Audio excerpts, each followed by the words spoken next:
Welcome to NNTV Telugu news. ముందుగా headlines చూద్దాం.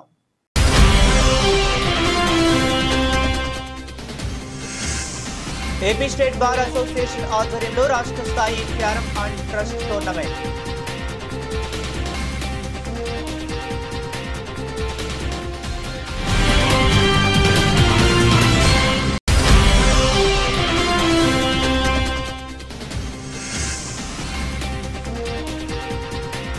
దోమల వల్ల కలిగే వ్యాధుల నివారణ కొరకు విజయవాడలో ఫ్రైడే డ్రైడే కార్యక్రమం.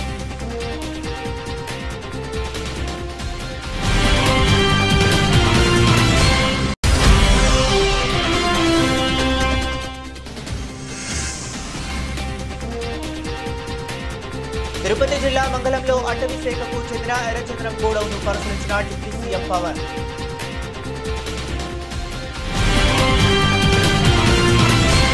డీటెయిల్స్ చూస్తే వైసీపీ అంతరించిపోతున్న పార్టీ అని, కూటమి రాష్ట్రాన్ని అభివృద్ధి చేస్తూ తాను కూడా అభివృద్ధి చెందుతున్న పార్టీ అని బీజేపీ ఎమ్మెల్యే ఆదినారాయణ రెడ్డి పేర్కొన్నారు. వైసీపీ వస్తే అంతా విధ్వంసమేనని, కూటమి ద్వారా అభివృద్ధి జరుగుతుందని స్పష్టం చేశారు. వైసీపీ అవకతవకలపై మాట్లాడితే సోషల్ మీడియాలో తనపై విచక్షణారాహిత్య కామెంట్లు చేశారని చెప్పారు. తాను ఎక్కడికి రమ్మన్నా వచ్చి డిబేట్ చేయడానికి సిద్ధమని ఛాలెంజ్ విసిరారు. BJP MLA Adinarayana Reddy BJP రాష్ట్ర కార్యాలయంలో మీడియా సమావేశం నిర్వహించారు. ఈ సమావేశంలో ఆయన మాట్లాడుతూ వైసీపీ హయాంలో అనేక అవకతవకలు జరిగాయని, వాటిని ప్రస్తావిస్తే తనపై రాచమల్ల ప్రసాద్ రెడ్డి, రామసుబ్బారెడ్డి చాలా కామెంట్లు చేశారన్నారు. వైసీపీ ఒక అంతరించిపోయే పార్టీ అని, ఆర్ కాంగ్రెస్ పోయిందని, ఐ కాంగ్రెస్ పోయింది, వై కాంగ్రెస్ కూడా పోయిందన్నారు. మీడియా మిత్రులందరికీ హృదయపూర్వకంగా నమస్కారం. మొన్న 4 దినాల కిందట 4వ తేదీ నాడు, ఈ నెల 4 ఇక్కడే బీజేపీ ఆఫీస్లో ఒక సమావేశం పెట్టి కేంద్రంలో కానీ, రాష్ట్రంలో కానీ, మా కడపలో కానీ, జమ్మలమడుగులో కానీ జరిగే అభివృద్ధి పైన, మరియు వైఎస్ఆర్ పార్టీ చేసే అవకతవకల పైన ఒక దాదాపు అర్ధగంట పాటు నేను ఒక చర్చ పెట్టి మాట్లాడినా. ఇప్పుడు నాతో పాటు డాక్టర్ రాజేష్ రెడ్డి, స్టేట్ యువ మోర్చా సెక్రటరీ కూడా ఉన్నాడు. సబ్జెక్టు నేను మాట్లాడిన తర్వాత నా పైన వ్యక్తిగతంగా రకరకాలుగా కామెంట్ చేసినారు. ఎక్స్ఎమ్మెల్యే ప్రొద్దుటూరు రాచమల్లు ప్రసాద్ రెడ్డి కానీ, పులివెందుల వేంపల్లె సతీష్ రెడ్డి కానీ, ఒక ఎమ్మెల్యే చంద్రశేఖర్ నేతను కానీ, రామసుబ్బారెడ్డి జమ్మలమడుగు ప్రజెంట్ ఎమ్మెల్సీ కానీ, కొందరు సోషల్ మీడియాలో కానీ అనేక అంశాలు బయటకు తీసినారు. మీకు ఈ సందర్భంగా ఒక సబ్జెక్ట్ చెప్పాలా.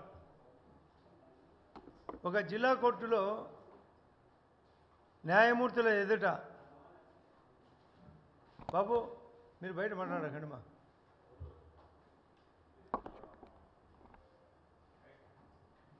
జిల్లా జడ్జీల ముందర న్యాయస్థానంలో ఒక ఆర్గ్యుమెంట్ జరిగేటప్పుడు ఒక లాయరు ఆర్గ్యూ చేసినాడంట. చేసినప్పుడు ఆ జడ్జీలు కామెంట్ చేసినారు, ఇది అప్రస్తుతమైన ఆర్గ్యుమెంట్, అన్రిలేటెడ్ ఆర్గ్యుమెంట్. అప్పుడు ఆయన గట్టిగా చెప్పినాడంట లాయరు, యువర్ ఆనర్, నేను ఈ ఆర్గ్యుమెంటు కోర్టుకు కాదు, బయట ఉండే నాకు ఫీజు ఇచ్చిన క్లయింట్ కోసమని నేను మాట్లాడినది ఏంది, దానికి సబ్జెక్టు సమాధానం చెప్పకుండా లాయరు కోర్టులో ఏ విధంగా జడ్జీలకు సమాధానం చెప్పినాడో వీళ్ళు ఆ యొక్క జగన్ రెడ్డి అత్యుత్తమ విలువలు, స్పందించే తత్వం ఉన్న బెజవాడ బార్ అసోసియేషన్ దేశంలో మారుమూల జరిగిన ఘటనలపై స్పందించిన సందర్భాలు అనేకం ఉన్నాయని సీనియర్ జడ్జి మానవేంద్ర నాథ్ రాయ్ వెల్లడించారు. దేశంలోనే బెజవాడ బార్ అసోసియేషన్ కి ప్రత్యేకత ఉందని చెప్పారు. అత్యుత్తమ విలువలు, స్పందించే తత్వం ఉన్న బెజవాడ బార్ అసోసియేషన్ దేశంలో మారుమూల జరిగిన ఘటనలపై స్పందించిన సందర్భాలు అనేకం ఉన్నాయని సీనియర్ జడ్జ్ మానవేంద్ర నాథ్ రాయ్ వెల్లడించారు. దేశంలోనే బెజవాడ బార్ అసోసియేషన్ కి ప్రత్యేకత ఉందని చెప్పారు. సృహద్భావ వాతావరణంలో జరిగే ఆటల పోటీలు మానవ వికాసాన్ని పెంపొందిస్తాయని స్పష్టం చేశారు.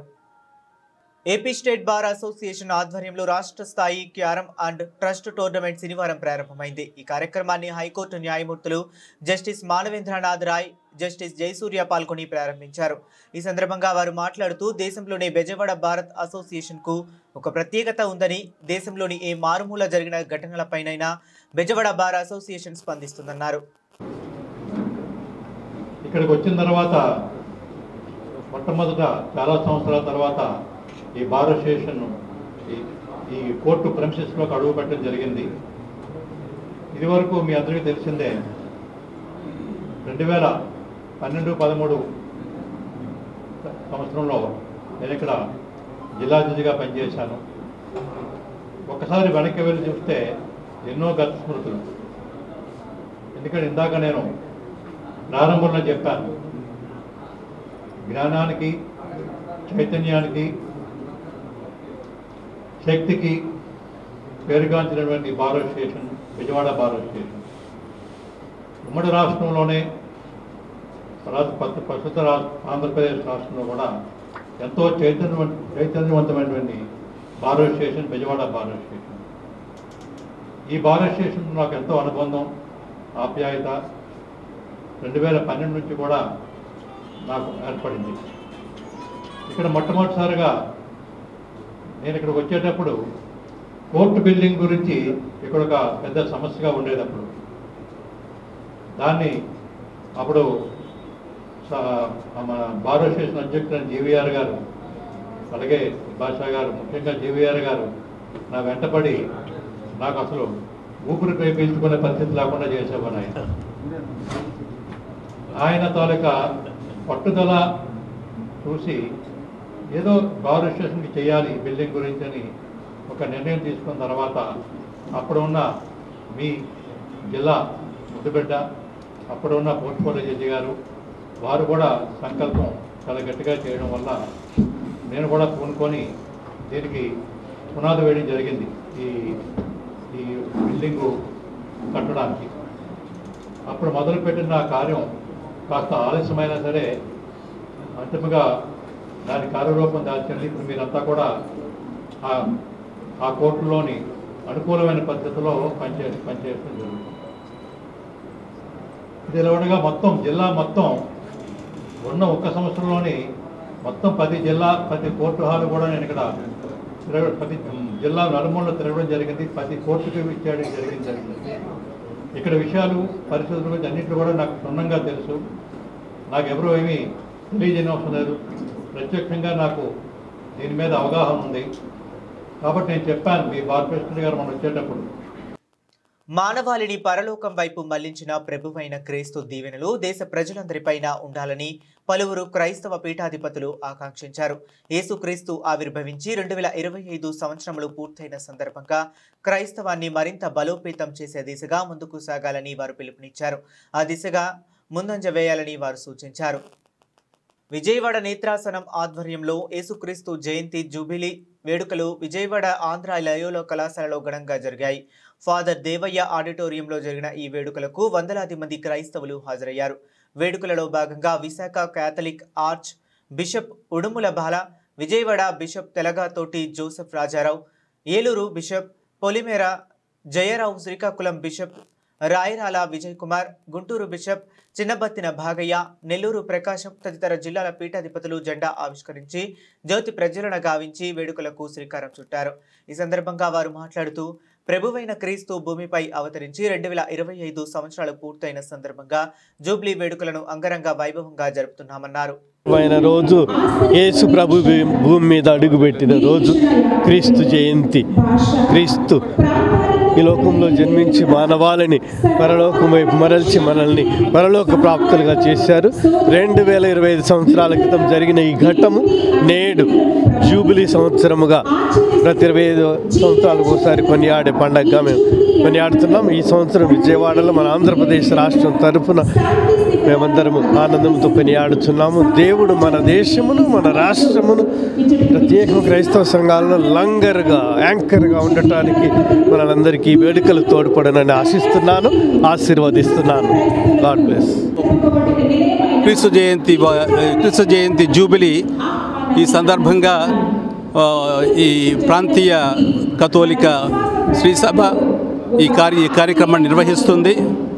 ఇంకొకసారి క్రీస్తు ప్రభు యొక్క విశిష్టతను, ఆయన మన ప్రపంచానికి తెచ్చిన రక్షణను ప్రకటించడానికి, అదేవిధంగా రక్షణానందాన్ని ప్రకటించడానికి ఇక్కడ అనేక మేత్రాసనాల నుండి 1600 మంది క్రైస్తవులు రావాల్సి ఉంది. అందరూ వస్తున్నారు. దీనిని పెద్ద ఘనంగా వేడుకగా చేసుకుంటున్నాం. ఇక్కడ ఉన్న పీఠాధిపతులందరూ ఆంధ్ర, ముఖ్యంగా విశాఖపట్నం అతి మేత్రాసన పరిధిలో ఉన్న మేత్రాసన పీఠాధిపతులందరూ ఇక్కడ దానికి వేయించేసి ఉన్నారు. ఇంకొకసారి మీ అందరికీ శుభాకాంక్షలు తెలియజేస్తున్నాను. 25 క్రీస్తు జయంతి జూబిలీ సందర్భంగా అందరికీ దేవుని యొక్క ఆశీస్సులు, శాంతి సమాధానాలు సమృద్ధిగా దొరకాలి అని నేను ఆశంసిస్తున్నాను. ఈనాటి అభినందనలు, శుభాశీస్సులు తెలియజేస్తున్నాను. అందరికీ స్వాగతం, సుస్వాగతం. ఈ జూబిలీ వేడుకల్ని మేము గొప్పగా చేసుకుంటూ ఉన్నటువంటి ఈ సందర్భంలో అందరికీ దేవుని యొక్క ఆశీస్సులు అందజేస్తూ ఉన్నాము. ఈ యొక్క పండుగ మరి బాగా చేసుకోవాల్సిందిగా అందరినీ ఆశిస్తూ ఉన్నాము, కోరుకుంటూ ఉన్నాము. దేవుని యొక్క ఆశీర్వాదములు అందరికీ అందజేస్తున్నాం. God bless all. జననం అన్నది సర్వమానవాళికి కూడా ఎంతో సంతోషాన్ని కలిగించే వార్తగా ఆనాడు దేవుని దూతలే ప్రకటించి ఉన్నారు. కాబట్టి అదేవిధంగా ఈనాడు 2025 సంవత్సరాలు వారి జన్మదినాన్ని కొనియాడు ఈ సందర్భం. ఈ జూబిలీ మన శ్రీ సభకు, సమస్త మానవులకు కూడా గొప్ప ఆనందాన్ని, సంతోషాన్ని కలిగించాలని, ఆ ప్రభు యొక్క దీవెనలు, ఆశీర్వాదాలు అందరిపై ఉండాలని, మరి ముఖ్యంగా మన దేశంపై, మన రాష్ట్రాలపై, మన ప్రజలందరిపై ఉండాలని మనసారా ప్రార్థిస్తూ శుభాకాంక్షలు తెలియజేస్తూ ఉన్నాం. క్రీస్తు జయంతి అనగా రక్షణ జయంతి, ప్రేమ జయంతి, కారుణ్య జయంతి. అటువంటి రక్షణ, కారుణ్యము, ప్రేమ అందరికీ అందాలని ఈ జూబిలీ సంవత్సరములు అందరినీ అభినందిస్తూ అందరి కోసం ప్రార్థిస్తున్నాను. దేవుని దీవెనలు మీపై దిగివచ్చును గాక. ఆమేన్. భారత సుప్రీంకోర్టు ప్రధాన న్యాయమూర్తి జస్టిస్ బిఆర్ గవాయిపై జరిగిన దాడికి నిరసనగా ఈ నెల 20న న్యూఢిల్లీలో జంతర్ మంతర్ వద్ద హలో దళిత్ చలో ఢిల్లీ కార్యక్రమం పేరుతో నిరసన కార్యక్రమాన్ని చేపట్టామని ఎంఆర్పీఎస్ వ్యవస్థాపకులు ఉసిరిపాటి బ్రహ్మయ్య మాదిగ వెల్లడించారు. దాడికి పాల్పడిన సనాతన మనువాది రాకేష్ కిషోర్ను కఠినంగా శిక్షించాలని కేంద్ర ప్రభుత్వాన్ని డిమాండ్ చేశారు. శనివారం గాంధీనగర్ ప్రెస్ క్లబ్లో ఎంఆర్పీఎస్ ఆధ్వర్యంలో మీడియా సమావేశం జరిగింది. ఈ సమావేశంలో ఎంఆర్పీఎస్ వ్యవస్థాపకులు ఉసిరిపాటి బ్రహ్మయ్య మాదిగ పాల్గొని మాట్లాడుతూ దేశంలోని అత్యుత్తమ న్యాయస్థానం సుప్రీంకోర్టు ప్రధాన న్యాయమూర్తిపై దాడి చేస్తే అధికార, ప్రతిపక్ష పార్టీలన్నీ కేవలం సానుభూతి ప్రకటనలకే పరిమితమయ్యాయన్నారు. దాడికి పాల్పడిన రాకేష్ కిషోర్ని శిక్షించేందుకు చర్యలు లేవన్నారు. ఇది కేవలం గవాయిపై దాడి మాత్రమే కాదని దళితులపై దాడి అని అన్నారు. ఇది భారతదేశ చరిత్రలో, ప్రజాస్వామ్య వ్యవస్థలో చీకటి రోజు. భారత ప్రధాన న్యాయమూర్తి జస్టిస్ బిఆర్ గవాయ్ గారిపై సనాతన మనువాదులు చేసినటువంటి దాడి భారత రాజ్యాంగ వ్యవస్థల మీద జరిగిన దాడిగా భావిస్తూ ఉన్నాం. ప్రజాస్వామ్య వ్యవస్థల మీద జరిగిన దాడిగా భావిస్తున్నాం. న్యాయ వ్యవస్థ మీద జరిగిన దాడిగా భావిస్తూ ఉన్నాం. 80 సంవత్సరాల స్వతంత్ర భారతంలో నాటి నుండి నేటి వరకు ఏ ఉగ్రవాదైనా, ఏ ఉన్మాదైనా సుప్రీంకోర్టు ప్రధాన న్యాయమూర్తి మీద బూటు విసిరిన సంఘటన, దాడి చేసిన సంఘటన చూడలేదు. కానీ 80 ఏళ్ల తర్వాత, స్వాతంత్రం వచ్చి 80 ఏళ్ల తర్వాత ఈరోజు ఈ దేశంలో పేట్రేగిపోతున్నటువంటి సనాతన ధర్మం పేరు మీద మనువాదం ఈరోజు ఆ దాడికి తెరదీయటం అంటే ఈ దేశంలో ఉండబడినటువంటి 140 కోట్ల మంది భారతీయుల అస్తిత్వాన్ని, ఆత్మగౌరవాన్ని దెబ్బతీసినట్టుగా మేము భావిస్తూ ఉన్నాం. అదేవిధంగా జస్టిస్ బిఆర్ గవాయ్ గారిపై జరిగిన దాడిని మాదిగ రిజర్వేషన్ పోరాట సమితితో పాటు దళిత ప్రజా సంఘాలు తీవ్రంగా ఖండిస్తూ ఉన్నాం. దాంతోపాటు ఈ దాడి మీద, జస్టిస్ గవాయ్ గారి మీద జరిగిన దాడి మీద స్పందించినటువంటి అన్ని రాజకీయ పక్షాలు స్పందనకే పరిమితమైనవి, ఖండనకే పరిమితమైనవి. గుండె సంబంధిత సమస్యలతో బాధపడుతున్న చిన్నారులకు విజయవాడలోని ఆంధ్ర హాస్పిటల్స్ అండగా నిలుస్తుంది. ఎంతో క్లిష్టమైన సర్జరీలు ఉచితంగా చేస్తూ వారికి పునర్జన్మ ప్రసాదిస్తుంది. ఈ మేరకు విజయవాడలోని ఆంధ్ర హాస్పిటల్లో నవంబర్ 2 నుంచి 8 వరకు ఈ కార్యక్రమం సాగింది. Healing littles hearts UK charity సౌజన్యంతో ఈ ఆపరేషన్లు జరిపారు. మెరుగైన చికిత్స చేసి తమ పిల్లల ప్రాణాలను కాపాడడం పట్ల చిన్నారుల తల్లిదండ్రులు ఆనందం వ్యక్తం చేశారు. గత 10 ఏళ్లలో 36 సార్లు చిన్నపిల్లలకు గుండె శస్త్రచికిత్సలు నిర్వహించడం సంతోషంగా ఉందని Andhra hospital chief of children services doctor PV Ramarao అన్నారు. ఆంధ్ర హాస్పిటల్స్లో healing little hearts UK charitable trust సౌజన్యంతో 36వ ఉచిత పిల్లల సర్జరీల క్యాంప్ నవంబర్ 2 నుంచి 8 వరకు జరిగింది. Andhra hospitals heart and brain విభాగంలో జరిగిన విలేకరుల సమావేశంలో ఆసుపత్రి వైద్యులు వివరాలను వెల్లడించారు. డాక్టర్ పివి రామారావు మాట్లాడుతూ ఆసుపత్రిలో children's heart institute, cardiac team and cardiac intensive care సహకారంతో ప్రతిరోజు గుండె ఆపరేషన్లు నిర్వహిస్తున్నామన్నారు. అంతా చెప్పారు, but I would like to thank the team who came from Barcelona. So they took their own annual leaves.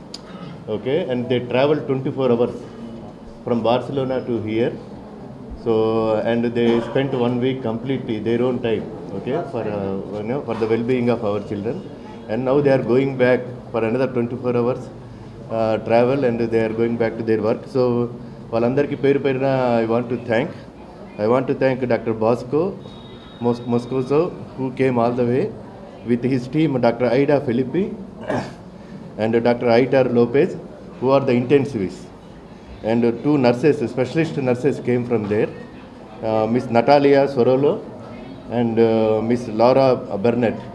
So they know వాళ్ళంతా త్యాగం చేసి అంత దూరం నుంచి మన పిల్లల కోసం ఇక్కడ దాకా వచ్చి 1 వీక్ స్పెండ్ చేసి వాళ్ళ పిల్లలాగా చూసుకొని డిశ్చార్జ్ అయ్యేదాకా they spend so much of time and energy. So I would like to thank once again the team from coming from Barcelona and serving our children. Thank you very much. Okay, thank you. మేము east Godavari, Andhra Pradesh, Kakinada, Annavaram district నుంచి వచ్చాం.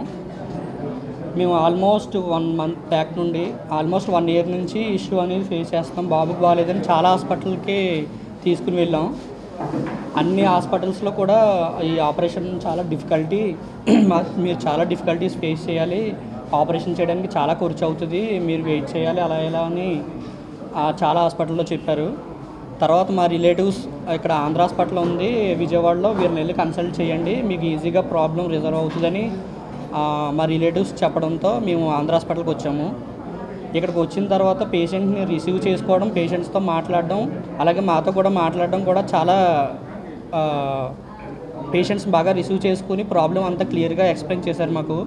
మీరు ఈ process ఎలా చేయాలి, తర్వాత మనకి UK నుంచి టీం వస్తుంది, వాళ్ళతో ఫ్రీ సర్జరీ చేయిస్తాము, మీరు కొంచెం పేషెంట్స్తో ఉండండి అలా అని ఎప్పుడు వచ్చినా సరే మా అందరితోని ప్రాబ్లం ఎక్స్ప్లెయిన్ చేసుకుంటూ చాలా ఆనందంగా రిసీవ్ చేసుకున్నారు.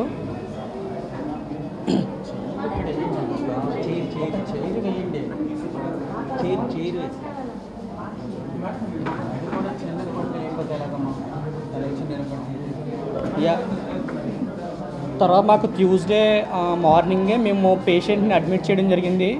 ట్యూస్డే మార్నింగే పేషెంట్ని అడ్మిట్ చేసిన తర్వాత వెంటనే మాకు ట్యూస్డే ఆఫ్టర్నూన్కే ఆపరేషన్ ప్లాన్ చేశారు.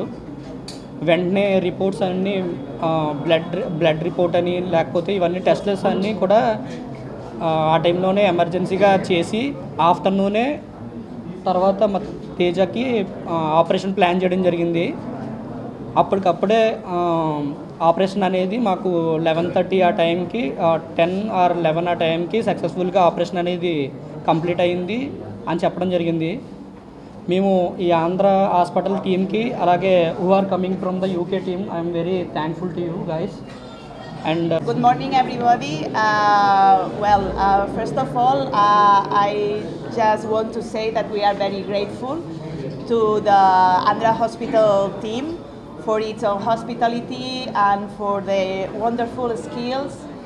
And it has been a very busy week with very complex cases, but I think that we achieved the final goal, that is to give a new chance to all these children that can have now a better life and a very amazing future.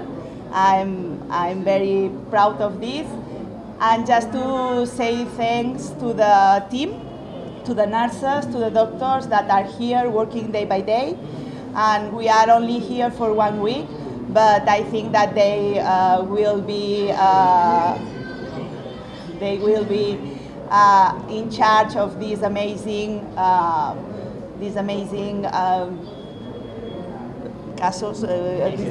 cases in the future.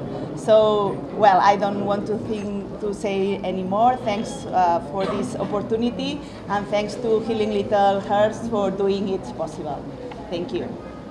దోమల వల్ల కలిగే వ్యాధుల నుండి నివారణ కోరకు Friday నిర్వహణతో ప్రజలకు అవగాహన కల్పించాలని విజయవాడ నగరపాలక సంస్థ కమిషనర్ ధ్యానచంద్ర ఆదేశాల మేరకు తుళ్లూరు వారి వీధి 4 స్తంభాల సెంటర్ మరియు కుమ్మరిపాలెం సెంటర్ ప్రాంతాలలో ఫ్రైడే డ్రైడే కార్యక్రమాన్ని నిర్వహించి ప్రజలు దోమల బారిన పడకుండా ఉండేందుకు విఎంసీ సిబ్బంది అవగాహన కల్పించారు.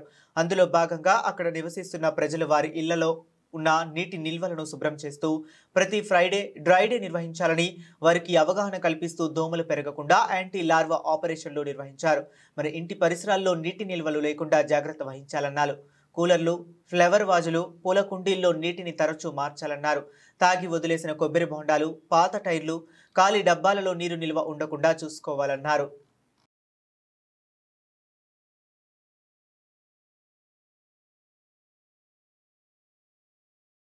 తిరుపతి జిల్లా మంగళంలో అటవీ శాఖకు చెందిన ఎర్రచందనం గోడౌన్ను శనివారం మధ్యాహ్నం రాష్ట్ర ఉప ముఖ్యమంత్రి అటవీ పర్యావరణ శాఖ మంత్రి శ్రీ పవన్ కళ్యాణ్ గారు పరిశీలించారు. 8 గోడౌన్లలో ఉన్న ఎర్రచందనం లాట్ల వివరాలను అడిగి తెలుసుకున్నారు.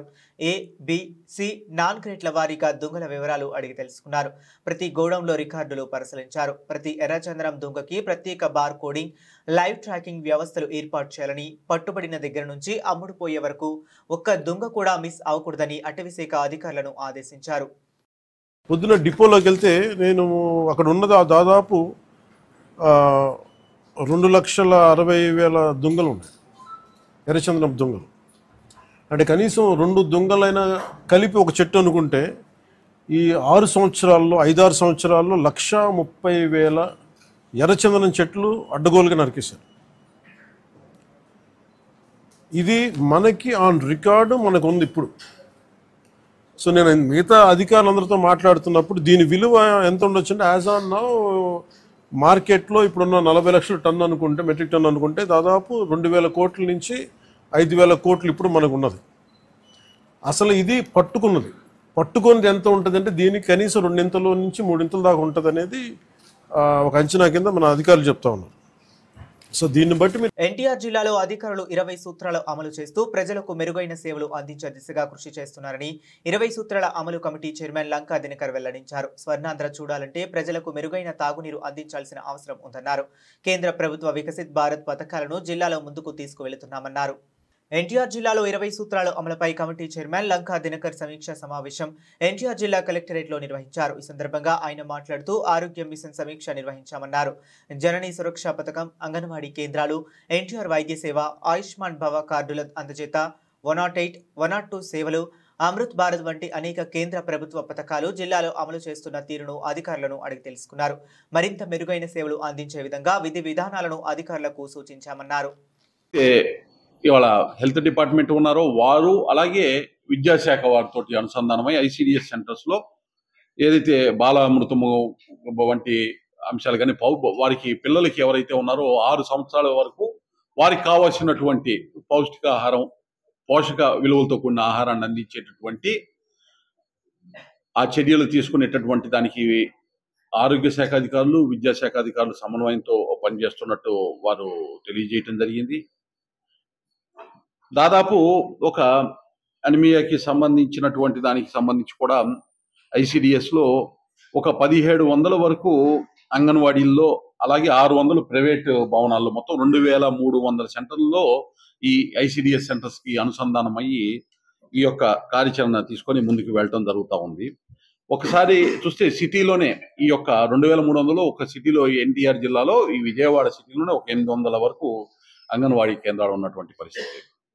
అలాగే ఎన్టీఆర్ వైద్య సేవకి సంబంధించి చూసినట్లయితే మొత్తం కూడా 3257 ప్రొసీజర్స్కి సంబంధించి దాదాపు ఒక నెట్వర్క్ హాస్పిటల్స్ 96 ఉంటే 66 వరకు ప్రైవేట్ హాస్పిటల్స్, ఒక 30 వరకు ప్రభుత్వ హాస్పిటల్స్ ఈ నెట్వర్క్ హాస్పిటల్స్లో ఉన్నటువంటి పరిస్థితి. టోటల్ ఇప్పుడు ఈ సంవత్సరం ఇప్పటి వరకు చూసినట్లయితే 1/4/2025 నుంచి ఈ రోజు వరకు చూసినట్లయితే దాదాపు 27,048 మందికి ఎన్టీఆర్ వైద్య సేవ ఈ జిల్లాలో అందింది. దాని యొక్క ఫలితము దాదాపు ఒక 57,88,00,000 రూపాయల వరకు వైద్యానికి సంబంధించి ఈ జిల్లాలో ఈ సంవత్సరంలో ఇప్పటి వరకు ఎన్టీఆర్ వైద్య సేవ ద్వారా ఇవ్వటం జరిగింది. ఇదే గడిచిన సంవత్సరం మొత్తం కూడా ఇప్పుడు ఇంకా ఎన్ని నెలలు గ్యాప్ ఉంది, ఇప్పుడు ఆల్మోస్ట్ ఆల్ నవంబర్ అక్టోబర్ వరకు ఫిగర్స్ ఇంకొక 5 నెలలు ఉంది. 7 నెలల్లోనే 27,000 మందికి పైగా ఎన్టీఆర్ వైద్య సేవలు అందించడం జరిగింది. గత సంవత్సరం జడశ్రవణ్ జై భీమ్రావు పార్టీ వ్యవస్థాపక అధ్యక్షుడు ప్రెస్ మీట్ సుగాలి ప్రీతి అంశాన్ని పవన్ రాజకీయంగా వాడుకున్నారు. బాధితులు సమస్య అలాగే ఉంది, పరిష్కారం మాత్రం చాలా దూరం ఉంది. 16 నెలలు అయినా న్యాయం జరగలేదని సుగాలి ప్రీతి తల్లి అడిగితే కనీసం ఎదురుదాడి చేస్తున్నారు. 2017లో కేసు జరిగింది, ఇన్వెస్టిగేషన్ జరిగింది. 2018లో జగన్ హయాంలో ఈ ఘటన జరగలేదు. తెలుగుదేశం హయాంలో తెలుగుదేశం నాయకుల ద్వారా సుగాలి ప్రీతి ఘటన జరిగింది. కూటమిలో నాడు పవన్ ఉన్నాడు. సుగాలి ప్రీతి కుటుంబాన్ని ఆదుకోవటానికి జగన్ ప్రయత్నం చేసింది. కేసును సిబిఐకి అప్పగించారు. ఈ మీడియా ఎలివేషన్స్ని రాష్ట్ర ప్రజలకు ఎలా చెప్పాలో నాకు అర్థం కావటం లేదు. ఈ కూటమి ప్రభుత్వం వచ్చిన తర్వాత ఈ డిఎస్సి నోటిఫికేషన్లో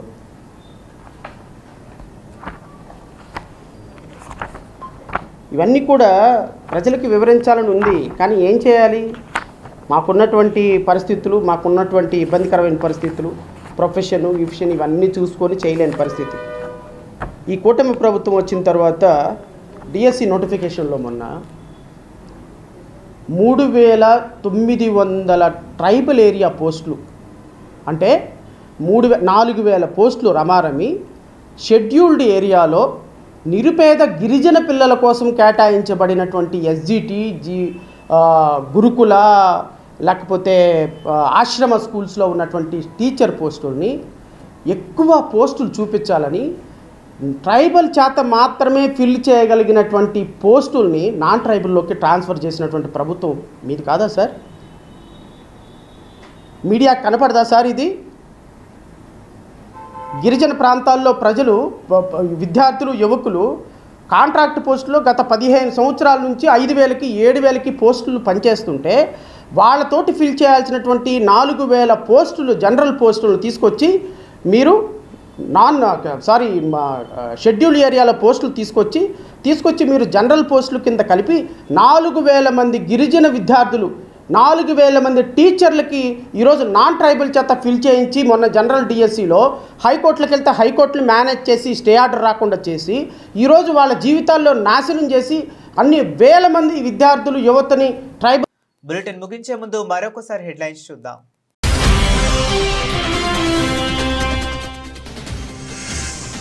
ఏపీ స్టేట్ బార్ అసోసియేషన్ ఆధ్వర్యంలో రాష్ట్ర స్థాయి carrom and trust tournament.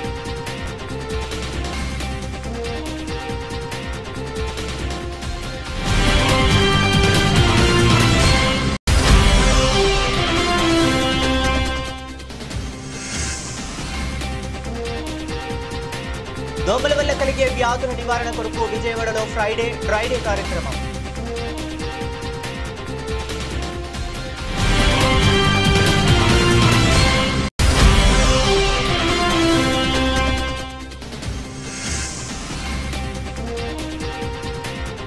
Tirupati జిల్లా మంగళంలో అటవీ శాఖకు చెందిన ఎర్రచంద్రం గోడౌన్ను పరిశీలించిన డిప్యూటీ సీఎం పవన్.